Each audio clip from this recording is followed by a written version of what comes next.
Bonjour à tous. Alors, bonjour à tous ceux qui sont à Lyon dans le cadre du Salon du Randonneur qui démarre aujourd'hui, et bonjour à tous ceux qui sont en ligne et qui vont suivre cette conférence à distance. Permettez-moi pour commencer de me présenter. Je suis Séverine Ikaoui, directrice des relations extérieures et internationales à la Fédération française de randonnée, et j'aurai donc le plaisir d'animer cette conférence ce matin. Alors, vous voyez, pas toute seule. Je vous présente ceux qui vont accompagner. Alors, si on peut passer la diapo suivante. Encore un petit coup. Merci. Donc, nous serons avec Jean-Claude Marie, vice-président donc, de la Fédération française de randonnée et accessoirement président de sa commission montagne. On y reviendra. Marie-Lise Guimbe, chef de projet montagne à l'ANCT, le partenaire de cette opération. Pierre Torrente. Alors Pierre, il faut que je prenne mon souffle, hein, parce que alors toi, il faut dire directeur du campus des métiers du tourisme pyrénéen, responsable du site de Foix, Istia, de l'université de Toulouse-Jean Jaurès, et président de l'association des transitions des territoires de montagne. Et encore, je crois qu'on a fait une sélection. Tu es beaucoup d'autres choses. Nous serons rejoints tout à l'heure à distance. Nous serons avec les Vosges, le PETR de Remiremont, avec d'une part Marilène Sandre, chef de projet, et nous serons avec Benjamin Pierre Velsin, qui travaille à notre comité FF Randonnée du Grand Est. Voilà, on les voit apparaître, donc ils nous rejoindront tout à l'heure. Alors pourquoi on est là aujourd'hui? On est là parce que c'est un peu le point d'orgue, le lancement de ce guide sur les sentiers de montagne en tension, et donc les flux de fréquentation de randonneurs sur les itinéraires de montagne, mais qui s'inscrit dans le cadre d'une convention plus vaste que nous avons avec la NCT depuis 2022 déjà. Alors 2022, ça a été le moment où est apparu le plan Avenir Montagne.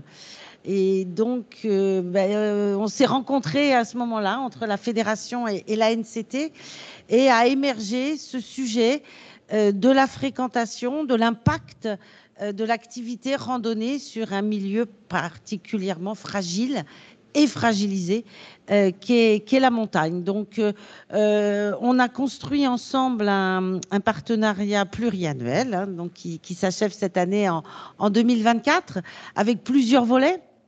Des volets communication. Nous avons notamment réalisé une vidéo brute, nous avons réalisé des capsules vidéo, et vous verrez tout à l'heure la dernière de la série. Nous avons également travaillé à constituer un réseau de partenaires. Alors ça, c'est très en phase avec le plan stratégique de la fédération, hein, qui est d'essayer de fédérer des acteurs et des partenaires autour des sujets liés à la randonnée. Et donc, nombre de ces partenaires sont devenus contributeurs de ce fameux guide dont nous allons parler tout au long de cette conférence. Et puis, il y a eu les 61 territoires lauréats du plan Avenir Montagne, dont certains avaient des projets directement liés à la randonnée, à l'aménagement d'itinéraires. Et donc, il y a eu tout un travail de mise en place de liens entre ces territoires et les comités de la fédération pour travailler ensemble sur ces projets liés à la randonnée. Et puis, il y aura le dernier volet de ce partenariat qui est plus lié à la formation, de concevoir une ingénierie de formation pour justement accompagner ces territoires. Et ça, ce sera le dernier volet qui se mettra en place dans les semaines qui viennent. Et puis, le guide, ce fameux guide référentiel, guide pour accompagner les territoires. Donc, ce guide, c'est son acte de naissance aujourd'hui.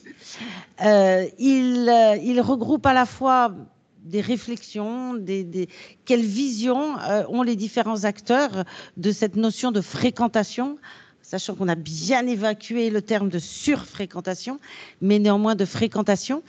Et puis surtout, il propose 23 exemples territoriaux de ce qui a pu être mis en place et qui peut avoir vocation demain à être approprié, alors par d'autres territoires de montagne, certes, mais pas forcément. On y reviendra aussi. Ce qui a pu être expérimenté sur des territoires de montagne pourra certainement demain être également approprié. Je pense en particulier aux territoires littoraux qui sont aussi confrontés à des fragilités liées à la fréquentation, liées au changement climatique, liées à la fréquentation. Donc, ce qui est né avec les acteurs de la montagne a vocation à concerner demain très vite l'ensemble des acteurs du territoire. J'en ai terminé avec cette phase d'introduction. On va tout de suite passer la parole à nos intervenants et on va commencer par la Fédération française de randonnée. Donc, monsieur le vice-président, Jean-Claude. Donc, ce sujet de la fréquentation sur les itinéraires de randonnée, comment petit à petit a-t-il émergé dans notre fédération ? Alors, ce que je voudrais dire, c'est que moi, en tant que Savoyard, je suis très sensible à la valorisation, mais aussi à la préservation de ce patrimoine qui est inestimable. Nous avons tous le même objectif, préserver les milieux naturels, et en les faisant découvrir au plus grand nombre, sensibiliser à la fragilité, mais aussi la beauté de la diversité et accompagner les territoires dans le projet de développement. La croissance de la pratique de la randonnée, c'est une tendance de fond, puisque en fait, on s'est aperçu qu'il y avait 27 millions, on parle de 27 millions de randonneurs. Alors, ils n'ont peut-être pas tous un sac à dos chargé derrière dans le dos, mais quand même, ça doit nous interpeller. Parce que dans ces 27 millions de randonneurs, il y a bien sûr des néo-randonneurs, des gens qui n'ont pas forcément les codes, et on est dans une tendance vraiment importante. Et pour avoir pratiqué cet été dans le massif du Beaufortin, ça faisait longtemps que j'étais allé, mais en fait, je me suis aperçu qu'il y avait des voitures de partout, des gens de partout, et je n'ai pas connu ça. Voilà, quand je faisais de la randonnée il y a quelques années, je n'ai pas connu ça. Donc, en fait, donc ça doit nous interpeller. L'aspect aussi, le côté pratique, nous, en tant que fédération, la vente des topoguides, des guides de nature, de sites internet, etc. Il y a une ruée des pratiquants vers ces outils qui font que effectivement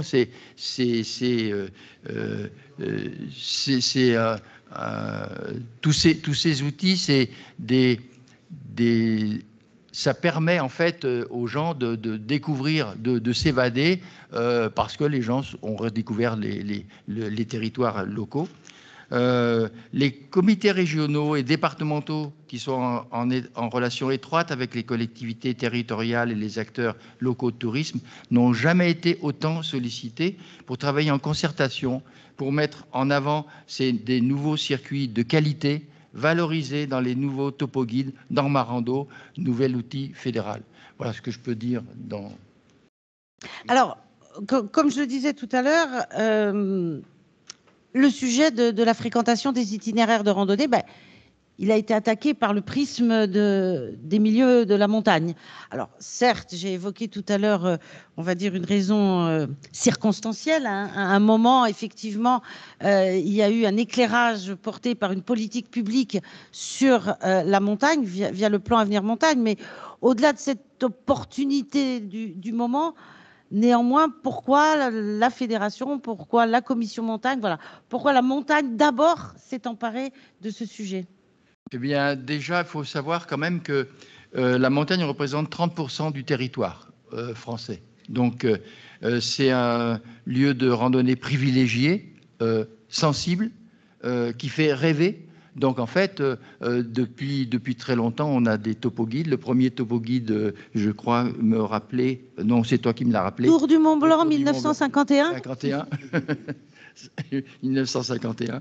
Mais surtout...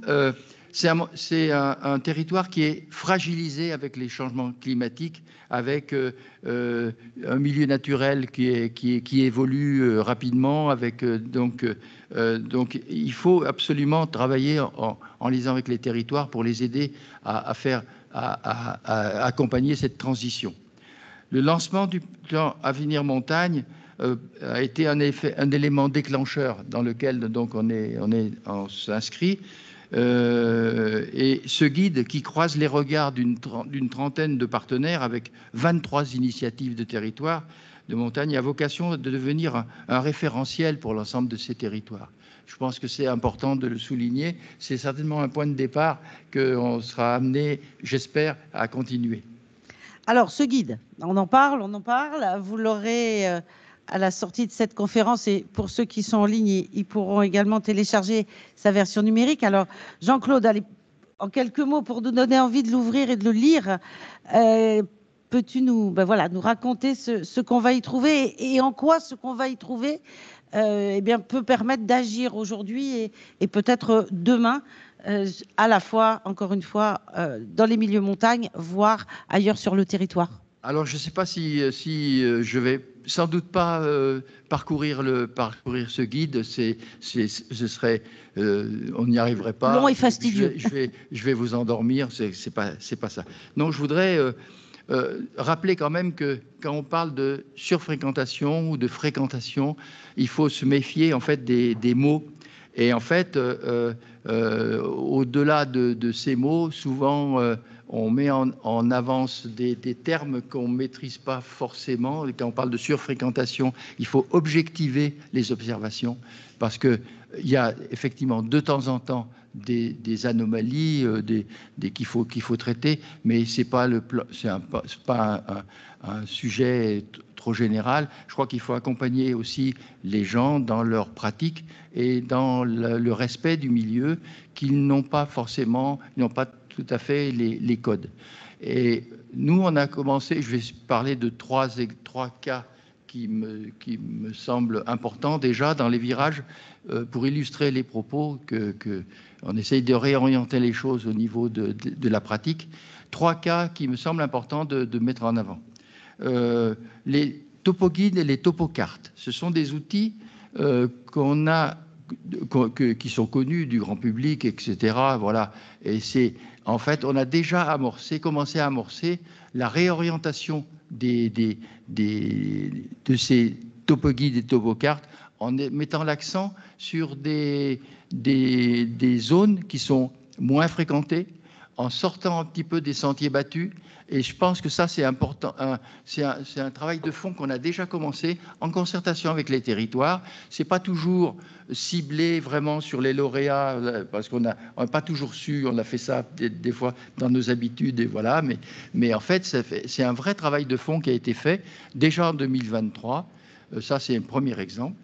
Le deuxième exemple que je voudrais prendre, c'est mon GR préféré.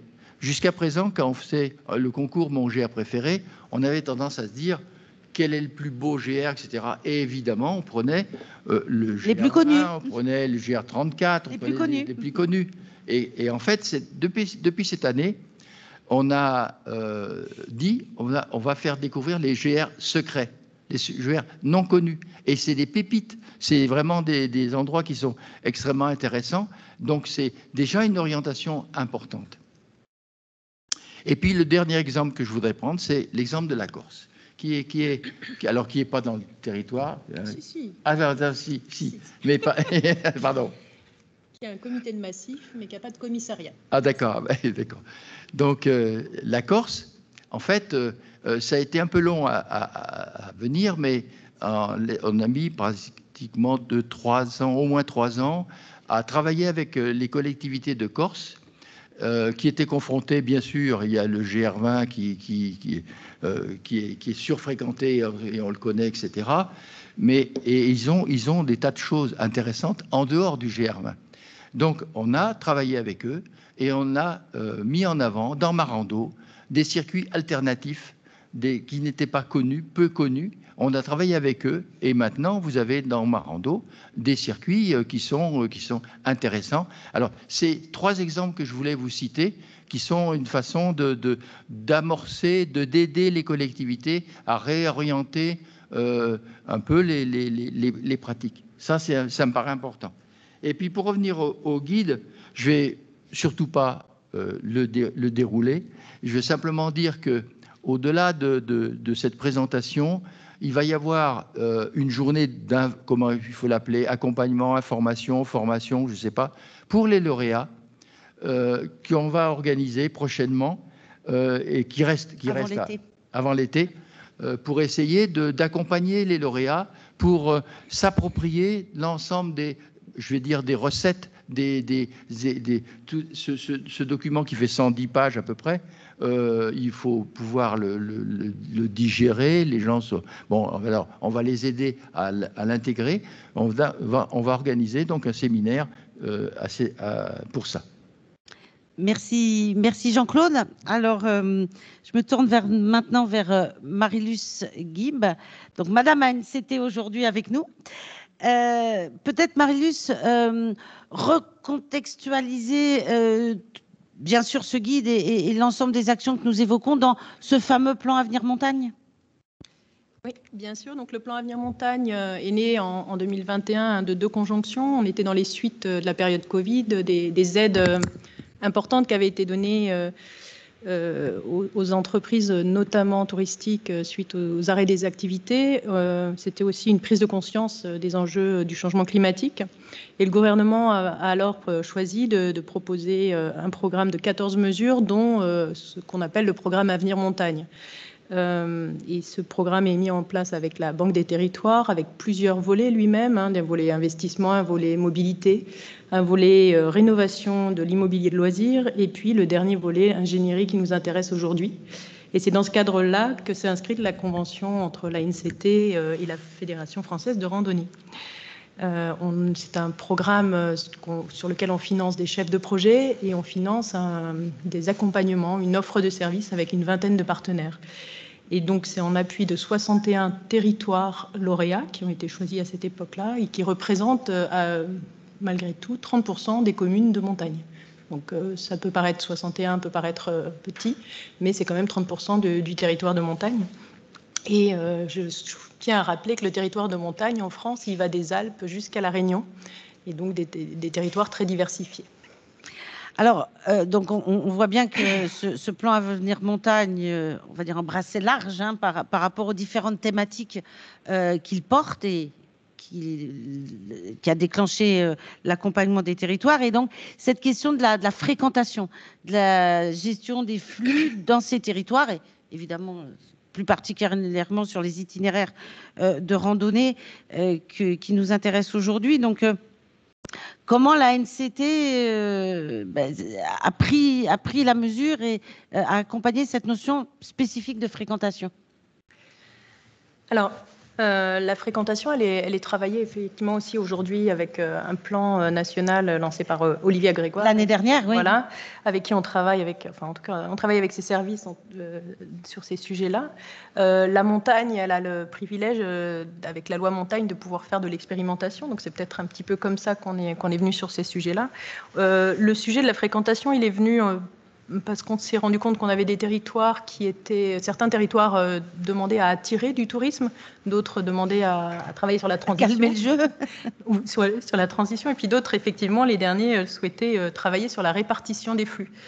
Et donc, on a travaillé avec la Fédération française de randonnée, donc, effectivement, mais aussi deux autres partenaires que sont la Fédération des grands sites, qui lancera d'ailleurs aussi un guide le 4 avril prochain. 4 avril. Et la Fédération nationale des parcs naturels régionaux qui ont fait toute une animation l'année dernière, entre autres avec aussi ce sujet-là. Et donc, on a choisi d'avoir 3 angles différents pour travailler cette problématique et puis 3 façons d'aborder les territoires aussi. Mais je pense que peut-être pour être plus concret. Pour l'illustrer. Voilà, on va passer la parole à un de nos territoires lauréats qui est en ligne, donc Marilène Sandre, chef de projet Avenir Montagne, et puis Benjamin Pierre Velsin, qui est chargé de mission de la Fédération pour le Grand Est. Alors, ils sont en ligne avec nous, on les voit maintenant à l'écran, et bien, la parole est à vous. Que s'est-il passé sur votre territoire ? Oui, bonjour à toutes et tous. Donc en effet, le pays de Remiremont-des-Vallées, situé dans le département des Vosges, dans les Hauts-de-Vosges, Et en effet, donc, dans le cadre du dispositif Plan Avenir Montagne Ingénierie, le pays de Remiremont et de ses vallées a fait appel à la Fédération française de randonnée pour une réflexion sur la valorisation du GR7. Donc, à noter quand même que la filière randonnée dans le massif des Vosges et dans les Hauts-de-Vosges est vraiment importante. Donc, je vous propose de passer à la diapo suivante pour voir justement l'itinéraire de ce GR7 qu'on appelle des Vosges aux Pyrénées et qui suit à peu près la ligne de partage des eaux avec d'un côté les rivières et les fleuves qui convergent vers la Méditerranée et de l'autre vers la Manche et l'océan Atlantique. Et le point de départ est le Ballon d'Alsace, donc limitrophe à notre territoire donc Avenir Montagne. Donc la diapo suivante qui va vous permettre de mieux comprendre notre territoire. Donc, comme je le disais, nous sommes situés dans le département des Vosges et le pays de Remiremont et de ses vallées. Donc, ce sont 3 communautés de communes. Et pour ce projet, ce sont 2 communautés de communes qui sont concernées. La communauté de communes des Ballons des Hauts-de-Vosges, donc proche du Ballon d'Alsace, et la communauté de communes de la Porte des Vosges méridionale, qui a la ville principale de Remiremont et qui dispose d'une gare TGV. Et donc ça, c'est important aussi de penser donc aux gares, la mobilité dans le cadre de la randonnée. Donc le GR7 traverse également une partie du territoire du Ballon d'Alsace, qui est aujourd'hui grand site en projet, et également une partie du département de la Haute-Saône. Et ensuite, après Remiremont, ce GR7 continue vers l'ouest du département des Vosges et se prolonge ensuite vers la région Bourgogne-Franche-Comté avant de rejoindre le Massif central. Alors, ce projet, on peut dire qu'il s'inscrit vraiment dans la politique du Massif des Vosges et la filière randonnée avec d'autres GR, notamment donc le GR5. Et vous retrouvez toutes les informations sur les randonnées dans le Massif des Vosges, notamment sur le site internet www.massifdesvosges.fr, et il y a donc la marque Montagne Buissonnière. En sachant que l'objectif, c'est vraiment une valorisation de ce GR7 qui est moins connu que d'autres GR et ça permet une meilleure répartition des flux. Je vous propose de passer à la diapo suivante pour expliquer le travail qui a été réalisé. Donc, un groupe de travail qui a été mis en place avec la Fédération française de randonnée et un certain nombre d'acteurs, avec un plan d'action et notamment donc la validation de la nouvelle trace, l'amélioration de la signalétique et bien sûr, il fallait définir la gestion d'entretien et ce qu'on prévoyait en termes d'aménagement et d'équipement. Et pour cela, la petite particularité sur notre territoire, c'est le fait de travailler avec la Fédération des clubs vosgiens, fédération qui existe depuis 150 ans. Et donc, les techniciens et les membres de la Fédération française de randonnée sont allés plusieurs fois sur le terrain pour un repérage complet avec les membres des clubs vosgiens. Donc, vraiment un partenariat très fort. Ensuite, c'est un partenariat avec les hébergeurs qui était important également et mobiliser le maximum d'acteurs économiques et touristiques qui sont situés à proximité du GR7 et bien sûr recenser également les services pratiques. Et à noter que l'objectif pour nous, c'est d'inciter les randonneurs qui marchent sur ce GR7 de descendre dans la vallée via donc des sentiers de randonnée des clubs vosgiens et afin qu'ils puissent disposer d'un maximum de commerce, d'hébergement et de services. Donc voilà, ça permet aussi une meilleure répartition des flux des randonneurs. Donc un petit mot juste sur la diapo suivante sur les hébergements. Donc il y a eu un travail important qui a été réalisé avec les offices du tourisme du territoire pour recenser en effet ces hébergements et toujours comme objectif de bénéficier de retombées positives. Et l'objectif final, ce sera peut-être la mise en place d'une charte d'engagement pour ces hébergeurs qui soient reconnus hébergeurs du GR7. Je continue sur le plan d'action, donc la diapo suivante, merci.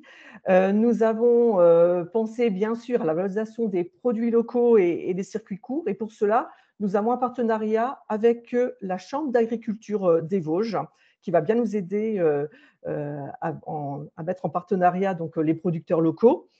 Nous avons également réalisé un recensement de tous les points attractifs, hein, que ce soit le patrimoine naturel, culturel ou encore gastronomique.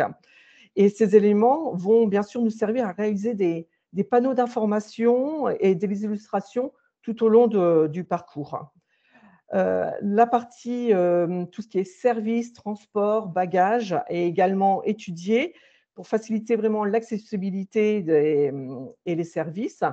Et nous pensons, bien sûr à cette mobilité, travailler, sur, même l'intermodalité, train plus car, plus la randonnée, en sachant que nous avons 2 cartes TGV, hein, puisque nous avons donc départ de Remiremont, une gare TGV. Donc les personnes qui arrivent par exemple de Paris, seront donc directement sur ce GR7 et Ballon d'Alsace qui dispose également d'une gare. Donc ils peuvent le faire dans les 2 sens, hein, et rejoindre une gare. Il y a également donc l'étude de la continuité de ce GR7 avec un partenariat vers le territoire de l'ouest des Vosges. Donc là, ce n'est plus dans le massif des Vosges, on est plutôt sur la partie plaine, mais ce territoire est dans la démarche forêt d'exception. Et donc l'objectif, c'est vraiment d'avoir une continuité de la valorisation du GR7, donc à 55 km pour notre territoire, et une continuité, donc au total, ça fait un peu plus de 100 km sur l'ensemble du département des Vosges pour la valorisation de ce GR7. Et enfin, nous avons bien réfléchi aussi aux actions qui sont portées au niveau régional, national, voire international, avec notamment la route européenne de la libération. Et puis, ça c'est une chose, hein, donc un travail important pour la Fédération française de randonnée. Et il faut savoir que le GR7 s'appelle également le chemin de la Moselle. Et nous travaillons avec des groupes d'action locale, hein, des fonds européens leaders, avec la France, l'Allemagne et le Luxembourg pour cette source de la Moselle qui est sur notre territoire, et le chemin de la Moselle, donc, qui permettra donc aux randonneurs, hein, de parcourir, de découvrir le patrimoine naturel, le patrimoine historique et de l'ensemble du territoire, et d'aller ainsi randonner sur un certain nombre de kilomètres. Donc, l'objectif, c'est vraiment de valoriser ce GR7 et d'avoir une meilleure répartition des flux sur l'ensemble du massif des Vosges. Et donc, n'hésitez pas à aller sur le site internet, hein, massifdesvosges.fr pour avoir le maximum d'informations. Et je laisse la parole à Benjamin de la Fédération française de randonnée qui nous aide sur ce projet. Oui, bonjour à toutes et à tous. J'espère que vous m'entendez bien parce que j'ai des petits problèmes de réception. Donc, vous pouvez passer à la diapo suivante, s'il vous plaît. La diapo suivante. Nous l'avons à l'écran, Benjamin. Oui, est-ce que vous m'entendez bien? Oui. Ah, très bien. Donc, nous, la Fédération française de randonnée Grand Est, on a commencé notre intervention par une phase de repérage de terrain pour contrôler la conformité de la trace actuelle avec la trace officielle, et également pour contrôler l'état du sentier et du balisage. Suite à ça, on a proposé des améliorations et des modifications de parcours, à la fois pour la mise en sécurité des randonneurs et pour la valorisation des points d'intérêt des services locaux. Aujourd'hui, nous sommes dans une phase de chiffrage des futurs travaux à prévoir, et on va également se charger de la contractualisation du travail de balisage et d'entretien avec les clubs vosgiens locaux. Vous pouvez passer à la slide suivante. Alors, quand on parle de renforcer l'attractivité du GR ou de redynamisation du GR, concrètement, on a commencé par un recensement assez exhaustif des points d'intérêt euh, en, en lien avec les différents acteurs, hein.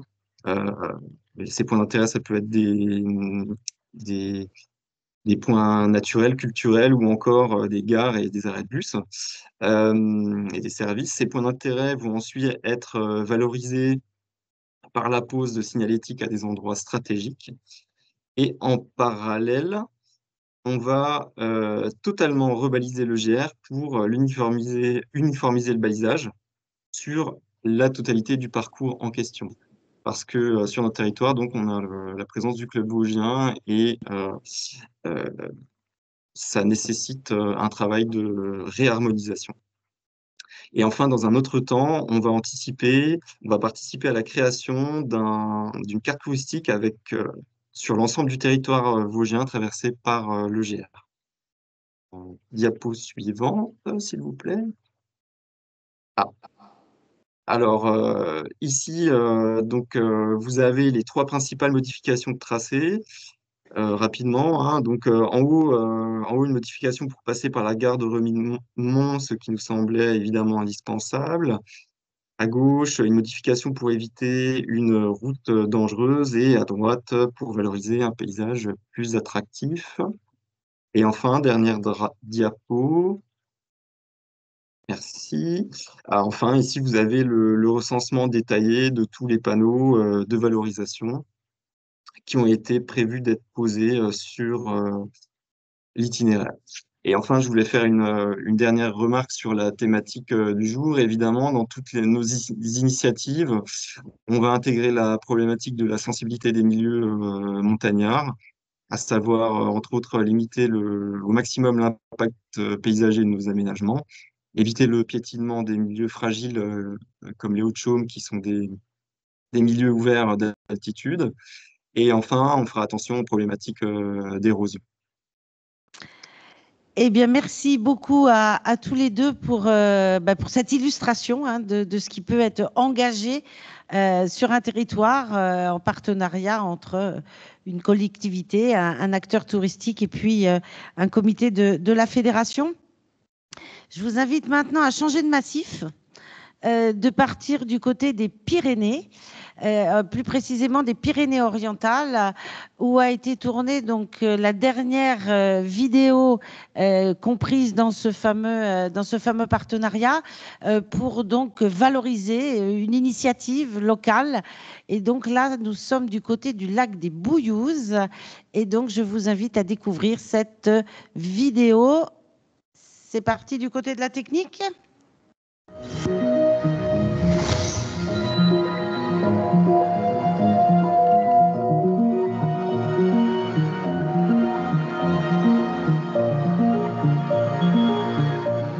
Je m'appelle Antoine Frances, je travaille pour le conseil départemental des Pyrénées-Orientales. Le lac des Bouillouzes est un barrage hydroélectrique qui a été fabriqué dans les années 1900. La particularité de ce site, c'est qu'il y a énormément de zones humides. On le dénomme le château d'eau de la plaine du Roussillon.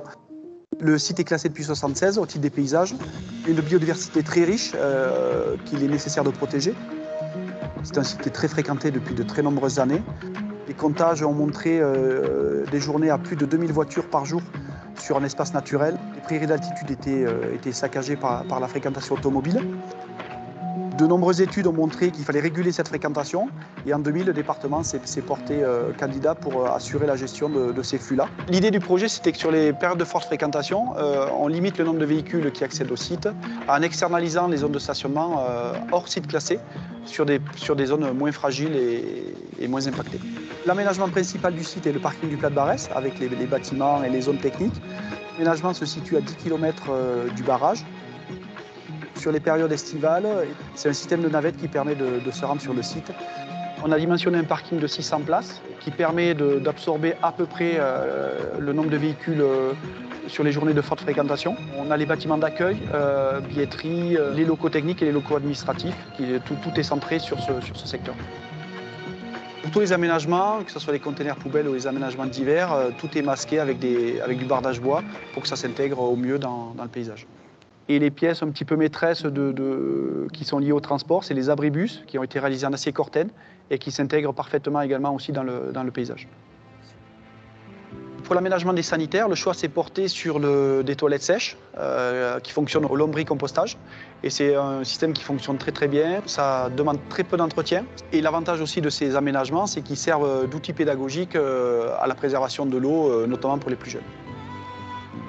Donc sur les points d'accueil, on vend des produits qui sont utiles aux visiteurs, qui sont essentiellement des randonneurs, donc des gourdes, des cartes, des ouvrages naturalistes ou régionalistes. On est sur un site qui est assez vaste, On a 60 km de sentiers qui permettent à la fois d'accéder au sommet du Carlite, qui est le plus haut sommet des Pyrénées-Orientales, et de découvrir les lacs au pied du massif. On est sur un site qui est très fréquenté en période estivale. La majorité des personnes qui viennent sur site arrivent soit par les navettes, soit par le télésiège de la Calme. Et en fait, il y a une espèce d'effet entonnoir qui fait qu'il y a des secteurs qui sont surfréquentés. Et ça a un impact sur l'environnement, le paysage. Donc il y a vraiment un enjeu de répartition des flux et de permettre au public de découvrir d'autres itinéraires qui présentent aussi un grand intérêt. Il y a 3 sites classés qui sont autour du massif du Carlite. Tout ça, c'est un ensemble cohérent. Les différents intervenants ont créé un itinéraire ici, un autre là, pédestre, équestre ou VTT, sans vraiment de logique globale.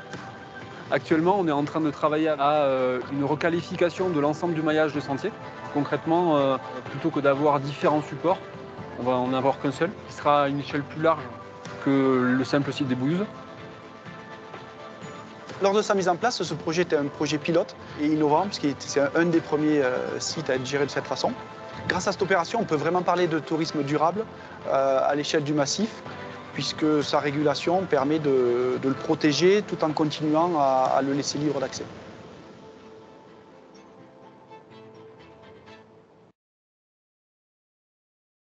Voilà, un bel exemple et de belles images.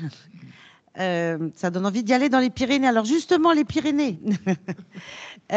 Pierre, donc le dernier intervenant pour ce matin. Alors tu es un contributeur du guide, hein, dans lequel tu tentes à la fois une analyse de ces notions de fréquentation et une approche de ce fameux équilibre que tout le monde recherche entre valorisation du territoire, les retombées notamment économiques qu'elle peut engendrer, et puis évidemment son impact sur les milieux et la notion de protection. Donc, est-ce que tu peux nous faire partager ce matin toute une partie de ces réflexions qu'on retrouve dans le guide ? Oui, donc bonjour à toutes et à tous. Merci pour l'invitation. Merci de m'avoir permis de contribuer à ce guide. Et puis merci à la NCT puisque d'avoir aussi contribué par quelques actions à la mise en œuvre du plan Avenir Montagne. Alors, cette question qui est abordée dans le guide, d'abord, on peut se féliciter que ce travail ait eu lieu parce que c'est un vrai sujet. Alors, si j'osais, je pourrais presque dire, d'abord, ce n'est juste que la rançon du succès. Ça fait plus de 40 ans ou 50 ans qu'on met en place des politiques publiques sur le tourisme et qu'on demande à tous les professionnels, je vois les accompagnateurs qui sont là, de faire bien leur travail. Donc, au bout d'un moment, on récolte les fruits de son travail et que les gens aient envie de venir, on peut que s'en féliciter. Voilà, donc le premier élément, il ne faut pas regarder ça comme un problème et j'ai tendance à dire des fois, c'est quand même une affaire de riches, quand même. En train de se dire, oui, on a trop de monde, il faudrait qu'on en ait moins, etc. Bien, voilà. Et il ne faudrait pas non plus que ce phénomène masque la réalité parce que, ça a été dit tout à l'heure, il y a beaucoup de territoires, malheureusement, qui n'ont pas cette chance, qui sont sous-fréquentés. Et ça fait plusieurs fois que j'interviens sur ces questions-là. Je fais rajouter chaque fois que je le peux, quand on parle de surfréquentation, abordons la question de la sous-fréquentation. Parce que gérer du monde, et on l'a vu par des exemples, on sait faire. L'ingénierie, elle va, et il y aura des dispositifs de formation, l'ingénierie, elle va venir. Par contre, quand il n'y a personne, c'est un autre sujet, ça. Parce que là, par contre, on ne peut pas les faire venir. Et la particularité de l'activité touristique, et la randonnée est certainement le meilleur exemple, c'est que quand on valorise un paysage, le lac des Bouillous, et qu'on en fait un produit touristique, la particularité, c'est que les touristes doivent venir sur le lieu de production. À la différence du secteur industriel où on produit à un endroit et on va consommer à un autre. Là, ça vient se passer sur le lieu. Donc ça, c'est un premier élément. Il faut juste se le dire, l'activité touristique, et je pense que tout le monde commence à s'en rendre compte, c'est une activité extrêmement complexe à gérer. Voilà. Donc ça, c'est le premier élément que l'on peut donner. Ensuite, il y a un paradoxe à gérer, parce que en même temps, si on se prend les uns et les autres et on regarde notre mode de fonctionnement, souvent devant les étudiants, je prends cet exemple, il est 13h, on est dans un endroit que l'on ne connaît pas, c'est l'heure de déjeuner. Il y a 2 restaurants, un où il n'y a personne et un où il y a du monde. Quand on ne connaît pas, on va où? D'accord, donc il faut aussi gérer nos paradoxes et ça, c'est un élément aussi à prendre en compte. Autre élément, je pense qu'il y a une dimension très culturelle dans cette question de la fréquentation. J'imagine que la plupart dans la salle et de ceux qui nous écoutent, vous avez voyagé et que ce qui pourrait s'appeler sur fréquentation un endroit, dans une autre culture, ça devient un objet de lien social, ça devient un mode de vie qui fait qu'on ne parle même pas de surfréquentation. Voilà. Donc il faut aussi prendre cette dimension culturelle et vers une évolution sociétale. J'en parlais tout à l'heure, avant de démarrer, fin des années 80, je sortais de l'université, je travaille pour le grand site de Gavarnie. Il y a eu des pics au moment où il a été classé, inscrit au patrimoine mondial UNESCO, jusqu'à 800 000 touristes pour 110 habitants à peu près. Donc, le rapport est quand même, et en territoire de haute montagne, il n'y a pas beaucoup de place. La question de la surfréquentation était même pas un sujet. C'était au contraire, et je ne vais pas raconter tout, mais il y avait des commerçants qui le midi faisaient le tour du village et regardaient combien il y avait de bus dans tel hôtel, etc. Et chaque hôtelier faisait en sorte de rationner au maximum et de rationaliser le stationnement des bus pour en avoir le plus possible. Voilà, ça c'était la fin des années 80. Aujourd'hui, ils sont, je crois, je ne travaille plus sur ce site, mais je crois qu'ils sont autour à moitié à peu près, moitié fréquentation. Et là, ça devient un phénomène problématique. Voilà. Donc, on divise par deux, et en divisant par deux, ça devient un problème. Donc, il faut aussi voir une évolution sociétale, sans doute, et je me livre à ce petit bout d'analyse. Est-ce que notre question de la fréquentation n'est pas liée à une évolution de la société qui est en train de s'individualiser ? Comme je disais aussi tout à l'heure, peut-être que mon voisin devient un problème aujourd'hui. Voilà. Et que la surfréquentation, elle commence avec son voisin. Voilà. Donc, quand on va penser aménagement, il faut peut-être aussi se dire, on pense sans doute, modestement, mais quand on voit le nombre de gens qui fréquentent la randonnée, ce n'est pas un petit sujet, peut-être qu'à la manière dont on va aménager, on va participer aussi à l'évolution dans telle ou telle direction de la société. Donc, si je vais droit au but, est-ce qu'on a intérêt à gérer, à travailler cette gestion des flux pour cautionner une individualisation de la société, ou est-ce qu'on a intérêt à la repenser pour recréer du lien social, pour recréer peut-être une société avec d'autres valeurs, etc. Et là, il y a, j'allais dire évidemment, ça ne fait pas tout, le sentier de la randonnée, et la fédération ne va pas changer. Beaucoup quand même. La fédération, mais c'est pas rien. Et il faut juste se dire, enfin, quand je dis il faut juste se dire, tout le monde le sait ici, mais le sentier de randonnée, il a une dimension historique extrêmement forte. Les hommes et les femmes utilisaient la randonnée pour aller se rencontrer. On allait d'un village à l'autre, on allait s'entraider, on allait faire du commerce, on allait, etc. Le sentier de randonnée, il avait une fonction sociale extrêmement importante. Donc il ne faudrait pas qu'au nom d'une évolution de la société, on lui fasse perdre cette fonction de lien social. Et ça, j'y accorde, j'allais dire, beaucoup d'importance. Donc, pour rester dans les temps, on va aller vers des solutions. Plusieurs éléments, alors pas des solutions pratico-pratiques, il y a tous les spécialistes qui savent le faire. Mais quand on réfléchit en termes de solutions et qu'on se projette, d'abord peut-être attention aux fausses solutions, et particulièrement si on regarde la montagne que je connais un peu mieux. L'idée du tourisme 4 saisons, on ferait du tourisme toute l'année, mais ça veut dire que dans des communautés montagnardes, et en particulier où il y a malheureusement souvent des villages avec peu d'habitants. Si on fait du tourisme toute l'année, ça veut dire que les habitants vont travailler dans l'activité touristique toute l'année ou pseudo-travailler, parce que il ne faut jamais oublier que peut l'élargir aux 4 saisons, il faut qu'il y ait des professionnels qui veuillent le faire, mais il faut qu'il y ait des touristes en face. D'accord ? Et la question de la fréquentation, elle est quand même liée aussi au rythme des congés. Voilà. Donc il faut faire un petit peu attention à ça. Mais ça voudrait dire qu'avec le 4 saisons, on se priverait sans doute d'une main-d'œuvre pour les autres secteurs d'activité, l'agriculture, etc. J'ai vu l'exemple des Vosges tout à l'heure, le partenariat avec la Chambre d'agriculture. Mais bien sûr que c'est fondamental, bien sûr que c'est important. Donc sans doute attention, au nom d'une gestion des flux, peut-être attention à ne pas aller vers des solutions qui seraient contre-productive pour le développement des territoires. Autre élément qui est extrêmement politique dans la gestion des flux. Est-ce qu'aujourd'hui, on est sans doute dans une approche du tourisme qui se veut égalitaire, c'est-à-dire qu'on veut offrir au plus grand nombre l'accès aux vacances et l'accès à la randonnée. Et ça, on peut tous s'en féliciter. Sauf que quand on se retrouve dans des sites où il y a des pics de fréquentation, on n'a plus d'égalité. Ce n'est pas la même chose quand on y va et qu'on ne peut rien voir, parce qu'on peut, Jean-Claude faisait la remarque tout à l'heure, on ne peut plus se garer, on ne peut plus rien faire, on ne peut rien faire de tout ça, que quand on y va, quand les conditions sont réunies, confère l'exemple des bouilleuses. Voilà.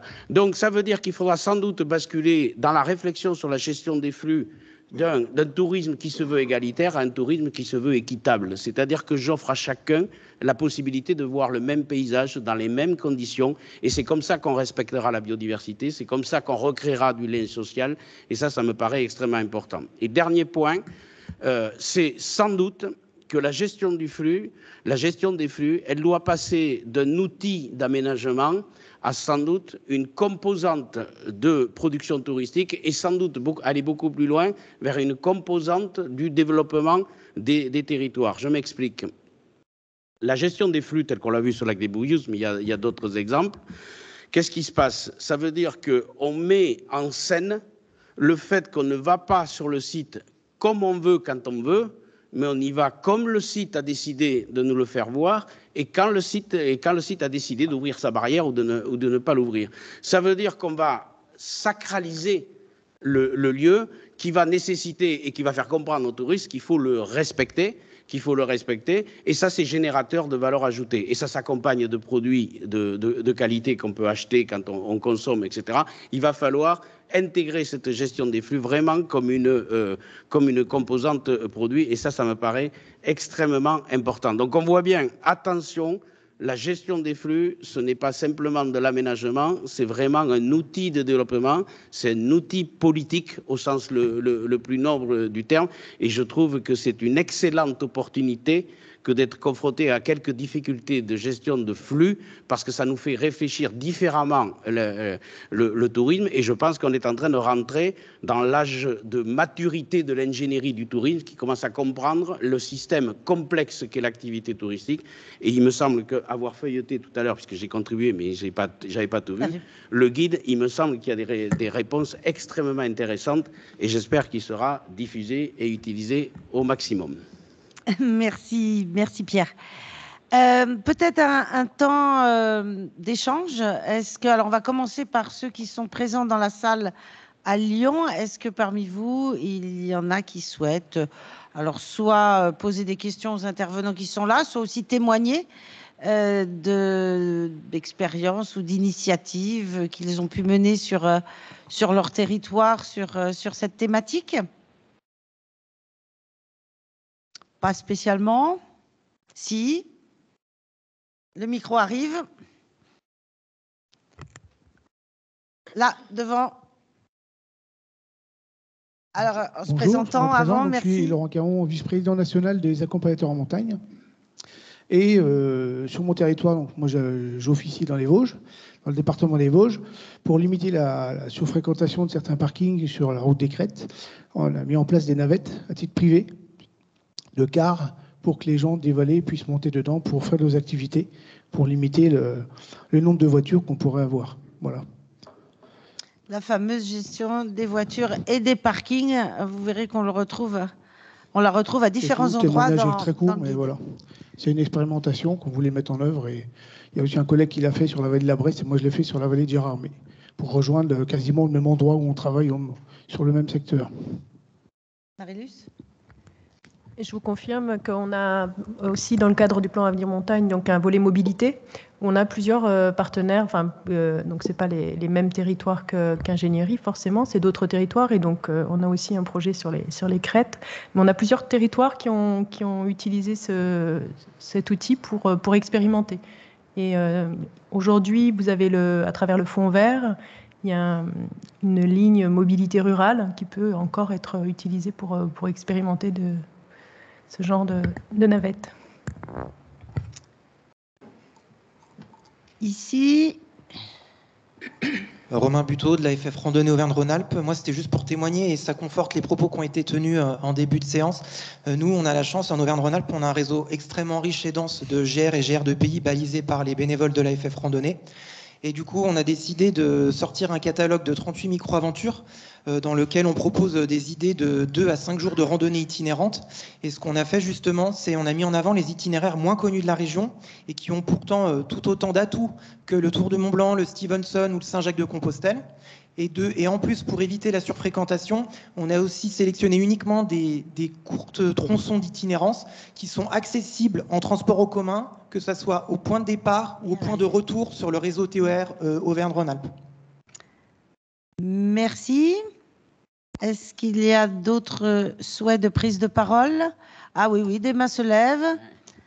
Allons-y. Bonjour, donc Claire d'Allemagne de la Maison de la Transhumance. Je suis chargée de mission pour le GR69 La Routeau qui relie la Provence et le Piémont italien. Et nous, on a la question, donc on a un nouveau GR, donc on n'est pas surfréquenté entre parenthèses, mais nous, on a la question de la qualité de la fréquentation, notamment avec le partage de l'espace en montagne. On l'a dit tout à l'heure, il y a de plus en plus de néo-pratiquants, des personnes qui connaissent pas vraiment les codes, ni... Bon, nous, on est confrontés par rapport au travail du berger, à la présence des chiens de protection, etc. Et nous, on se rend compte qu'il y a quand même un problème de contradiction entre le message qui est fait passer par les agences de promotion touristique, comme quoi la montagne est un espace de liberté, et les réalités sur le terrain où les touristes, les randonneurs, les pratiquants d'activités de pleine nature, quelles qu'elles soient, ils arrivent et puis du coup, ils ont l'impression que c'est un espace de liberté où ils peuvent faire ce qu'ils veulent. Et ils comprennent pas qu'on leur demande par exemple, de tenir leur chien en laisse ou d'apporter certains comportements. Donc il y a aussi quelque chose, je pense, à faire par rapport à cette notion de surfréquentation, juste de fréquentation de qualité et de sensibilisation des publics en amont, en termes de vraiment sensibilisation, même voire éducation pour certains qui connaissent vraiment pas les codes. Et ça, je pense qu'il y a justement les acteurs du tourisme qui peuvent nous aider sur leur manière de communiquer. Oui, tout à fait. D'ailleurs, c'est un chapitre qu'on retrouve effectivement dans le guide. Pierre, tu voulais rebondir? Oui, je veux bien parce que c'est un sujet que je n'ai pas abordé mais qui me tient à cœur, c'est effectivement cette question-là, ce nouveau public qui arrive. D'ailleurs, nouveau public ou pas nouveau public, parce que par moment c'est toujours facile de dire ce sont les nouveaux, c'est le public d'une manière générale. Je pense qu'on est dans une période de bascule. Je veux dire, les 30 glorieuses se sont terminées où on était dans une logique, je caricature en tourisme, mais tu payes, tu consommes. Tu payes, tu consommes. Et ça fonctionnait quand on est dans un hôtel club, ça fonctionne quand on est dans des systèmes un petit peu organisés, ça fonctionne. Dès qu'on travaille, on se retrouve dans la nature, c'est pas tu payes, tu consommes, voilà. Et donc, il y a deux façons de réagir. Soit on montre du doigt ceux qui se comportent mal, si tant est que ceux qui montrent du doigt se comportent bien, déjà. Mais ça, je pense que ça, on peut écarter. Mais il y a sans doute un travail de fond à conduire. Évidemment, alors là, les fédérations sont en première ligne, mais je pense que l'éducation nationale est aussi en première ligne. Je pense que désormais, dès le plus jeune âge, et on bataille là-dessus, on est en train de monter quelques outils, j'espère qu'on sera entendu, mais dès le plus jeune âge, il faut apprendre à être touriste, voilà. Parce que être touriste, certes, ça se traduit par moment par un acte de consommation, mais comme je l'ai dit en début d'intervention, on vient sur le lieu de production, donc on va chez quelqu'un, quoi. On va sur un territoire, etc. Et on sait faire, quand on est reçu chez des amis, on sait comment on doit se comporter normalement. Et dès qu'on est sur un territoire, on a l'impression qu'on peut faire comme chez soi. Et non, mais il faut juste qu'il y ait les bonnes clés. Alors il y a des expériences avec les médiateurs de territoire, etc. Il y a plein d'initiatives, mais il faut qu'à l'école, les enfants apprennent à être des touristes. Sinon, tout ce qu'on est en train de faire là, ça va fonctionner tant qu'on est sur le haut de la vague, mais ça retombera. Donc il y a un travail de long terme. Je ne sais pas s'il y a des représentants de l'éducation nationale, je ne fais que leur dire, mais il faut le dire. Alors, sur ce sujet-là, pendant ce temps-là, on peut peut-être passer le micro à la prochaine intervenant. Alors, nous, on a lancé à la fédération voilà, on va voir si ça revient. Alors plutôt via le ministère des Sports, mais bon, qui maintenant est en plus rapproché avec l'éducation nationale. Vous savez qu'il y a des programmes, des dispositifs à l'école, donc il y a le savoir nager pour apprendre, bon, évidemment, l'approche de l'eau. Il y a le savoir rouler pour le vélo, et donc nous, on a lancé l'idée de mettre en place un dispositif qui s'appellerait savoir marcher. Alors effectivement, entre 12 et 18 mois, on apprend à mettre un pied devant l'autre et on marche, mais c'est pas forcément ça. Savoir marcher, savoir s'orienter, savoir effectivement connaître les milieux dans lesquels on est. Donc, on ne sait pas si cette petite graine qu'on essaye de semer en ce moment verra le jour, mais c'est bien cette idée-là, effectivement. Allons-y, intervenant suivant. Alexandre Durand, FF Randonnée. J'avais une question peut-être plus pour Pierre, sur une question de dualité, justement. Tu évoquais comment faire cohabiter le maintien du lien social que tu revendiques à travers la randonnée et la préservation des espaces, à la fois philosophiquement et de façon concrète, en fait. Comment cette dualité, aujourd'hui, elle est une réalité, comment on peut y faire face? Alors, il ne faut pas se voiler la face, c'est compliqué. Je rappelle juste que les vacances, c'est un peu ce qui est la rupture du quotidien, c'est-à-dire ce qui est la rupture du travail, donc on veut lâcher prise. Voilà, il ne faut pas le négliger non plus. Donc il faut faire attention à ce que les solutions ne deviennent pas des contraintes pour celui qui doit les mettre en œuvre, sinon il fera autre chose. Par contre, c'est là où c'est intéressant et c'est là, j'allais dire, où les itinéraires, certains itinéraires ont de la valeur, c'est que ce lien social, il va plutôt se manifester quand on va traverser les villages. Donc il faut que les villages aient des habitants. Donc c'est pour ça que mon petit discours sur le 4 saisons, c'est-à-dire les habitants, ils ne vont pas venir uniquement de l'activité touristique, ils vont venir de l'ensemble des activités sur le territoire. Donc il y a fatalement les sentiers doivent, j'allais dire, passer par les villages et trouver une raison d'être dans le village. Et quand on comprend un territoire, on en respecte aussi davantage la faune, la flore, etc. Parce qu'il faut quand même se le dire, par moment, quelqu'un qui prend une petite fleur, c'est pas un destructeur de la nature. C'est juste quelqu'un, au contraire, qui pense que là, il est en train de voir quelque chose de merveilleux et que presque il participe en se disant je vais montrer la petite fleur, etc. Il n'y a pas que des bulldozers dans le voilà. Donc ça, je pense que cette appropriation du territoire. Alors après, ça passe par des choses aussi beaucoup plus compliquées qui nous échappent un peu et qui m'inquiètent un peu. Le post-Covid m'inquiète sur un point. On s'aperçoit et le changement climatique nous amène à penser qu'une des réponses dans le tourisme, c'est le tourisme de proximité. Et le tourisme de proximité se traduit souvent par du court séjour. Et le problème, c'est que le court séjour, je rappelle qu'on est sur son temps de vacances, donc rupture avec le quotidien, son court séjour ne me laisse pas le temps de comprendre le territoire. Et que l'histoire du tourisme, je l'ai montré dans plusieurs articles, l'histoire du tourisme, elle montrait qu'au départ, on était sur des longues périodes. Les aristocrates anglais, ils venaient 4 mois. Et donc, ils apprenaient à connaître le territoire. Donc, un des enjeux, c'est sans doute que de dire que son territoire est beau, mais c'est d'expliquer comment il fonctionne, comment on y vit. Pas simplement comment, j'allais dire, j'accueille le touriste, etc. Donc il y a plein d'opportunités et il faut que les acteurs du tourisme, j'allais dire, prennent conscience de ça. On ne peut pas montrer que les atouts, effectivement, venez chez nous, c'est en liberté, etc. Il faut aussi faire comprendre ce qu'est la vie dans ces territoires et sans doute trouver des solutions pour allonger la durée des séjours. Voilà. Et ça veut dire qu'il y a des changements sociétaux à opérer, etc. Alors, est-ce que des solutions comme le télétravail associé au tourisme, etc. Voilà. Mais c'est un sujet extrêmement complexe, mais on n'y échappera pas. Ou alors, il faut dire stop. Le tourisme, c'est de la production, c'est une activité marchande, de point, et peu importe les résultats. Mais si on veut en faire un outil de développement, il y a tous ces éléments et ces critères à prendre en compte, et c'est extrêmement complexe. Je crois qu'il y a encore une question. Oui, moi, c'est pas une question. C'est pas une question. Ah, c'est un témoignage. Un témoignage. Pour ce qui est, vous parliez des petites graines assommées dans les écoles. Donc, moi, je suis Brigitte Scotton, présidente du comité de Haute-Savoie. Nous, on accompagne les écoles justement avec un livret, on les accompagne, et une randonnée par saison pour les éduquer à comment on se tient en montagne. Voilà, c'est une expérience à la demande de l'Éducation nationale. Parfait, on va y arriver. Je crois qu'il y avait encore une question à 2.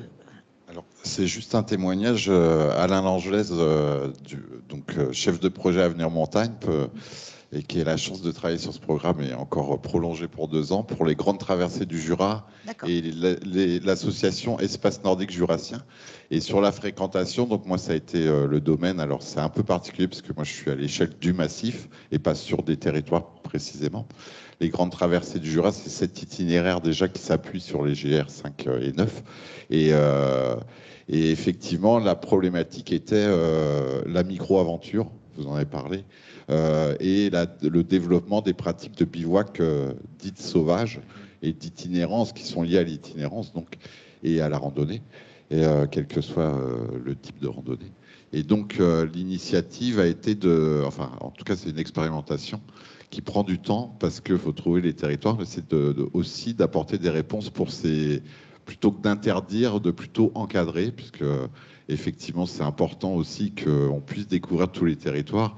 Et les nouvelles clientèles, je pense qu'il faut se projeter quand même aussi dans l'avenir, qui ont envie de cette liberté, mais qu'il faut quand même arriver à encadrer. Alors nous, on a la chance de s'appuyer sur un réseau d'hébergeurs, de 150 hébergeurs, mais aussi qui sont confrontés à la demande touristique. Donc ils font plutôt du séjour plutôt que de la nuitée. Et donc l'idée, c'est de pouvoir aussi avoir plusieurs solutions à proposer aux personnes qui souhaitent randonner, faire de l'itinérance et bivouaquer. Parce qu'il y a un moment donné, c'est une réalité. Ces gens-là sont déjà sur le territoire. Et juste il y a le massif du Jura qui lance aussi un guide de l'éco-voyageur pour sensibiliser justement aux bonnes pratiques en général par rapport à la nature. Voilà. Mais il y a un vrai risque pour avoir rencontré tous les services de l'État sur le massif, aussi d'interdiction et voire de mise en sécurité des randonneurs parce que avec malheureusement les risques d'incendie et autres qu'on peut rencontrer, c'est important aussi de réfléchir à ces points-là. Voilà. Merci. Peut-être une dernière intervention pour la salle ici. Oui, Frédéric Bibert, référent itinérance pour le massif des Vosges. Moi, j'avais une question, parce que c'est vrai que cette notion tu payes, tu consommes, ça m'intéressait. Je me suis dit, est-ce que un des soucis par rapport à la fréquentation de la montagne et des itinéraires notamment, c'est pas le tout gratuit? Parce que c'est très culturel pour nous. Hein. Alors, dans d'autres pays, il n'y a pas vraiment ce blocage. Hein. Ils font payer des sentiers. Et du coup, voilà, il y a peut-être un peu plus de respect, ou en tout cas, voilà, je me demandais, est-ce que c'est une des solutions? Ah, pour finir, en dernière intervention, c'est pas mal ça. Pierre dit... Oui, alors la question, je ne vais pas rentrer dans, j'allais dire, le champ politique, et c'est pas la position forcément, sûrement de la Fédé. Moi, je parle à titre de chercheur.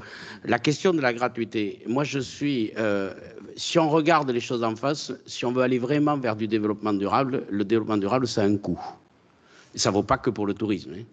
Donc, soit on ne le regarde pas, ça, et le développement durable, ça sera une affaire de riches, une fois de plus, et donc un facteur d'exclusion.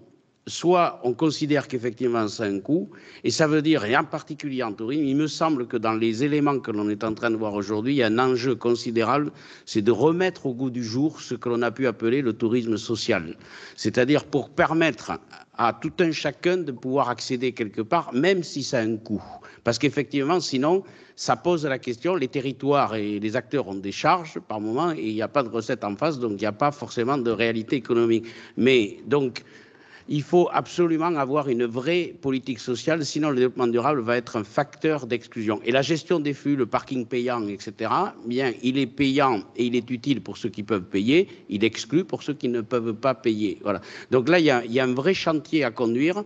Et là, il me semble, alors en plus, on est sur un sujet, la randonnée, c'est pas là où j'allais dire, sans doute les coûts vont être le plus élevés, mais il faut juste se dire qu'aujourd'hui, il y a des gens, 1 euro est important. Qu'un euro est important. Et un parking à 3 euros qui paraît anodin pour une partie des personnes, mais pour certains, c'est rédhibitoire. Je n'irai pas là.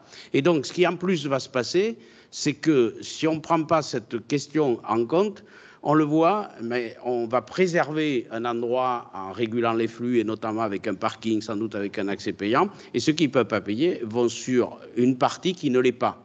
Et on reporte la difficulté juste à côté, voilà. Donc on voit bien là aussi la question du territoire pertinent. Donc on voit bien il y a une dimension politique, une dimension sociale, et puis après il y a une dimension de la taille du territoire à laquelle on va réfléchir le sujet.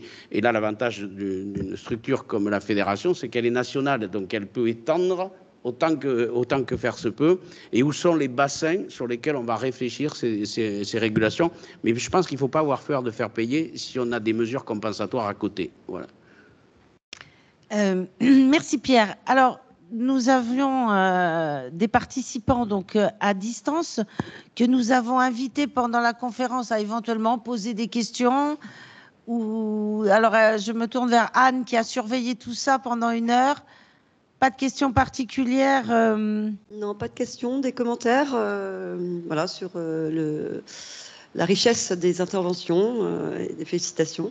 D'accord. Pas de questions. C'est bon à prendre. Ok, merci beaucoup. Alors, donc le guide, pour ceux qui sont ici à Lyon, il vous attend.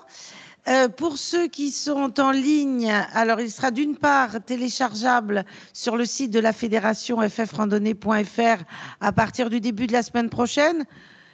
Beaucoup d'entre vous, je m'adresse toujours à ceux qui sont derrière leur ordinateur, beaucoup d'entre vous sont soit des territoires lauréats du plan Avenir Montagne, donc vous en recevrez, ou des comités de la fédération, vous en recevrez également dans...